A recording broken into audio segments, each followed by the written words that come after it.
Model অভিনেত্রী শাহ হুমায়রা সুবা সম্প্রতি এক সাক্ষাৎকারে তিনি দাবি করেছেন যে লোকেরা বাজে প্রস্তাব দিতে তাকে ভয় পায়।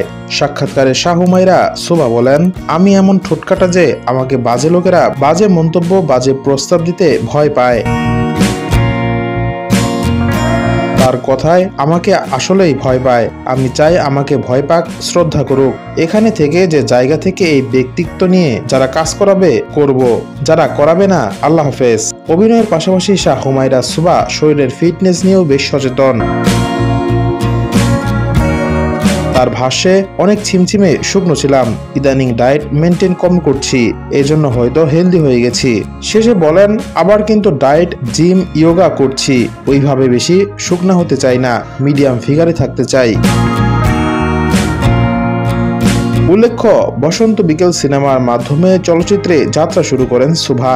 রফিক শিকদার পরিচালিত এই সিনেমায় তার বিপরীতে ছিলেন চিত্রনায়ক শিপন মিত্র। তিনি সিনেমার চেয়ে ব্যক্তি জীবন নিয়েই বরাবরই আলোচনায় এসেছেন।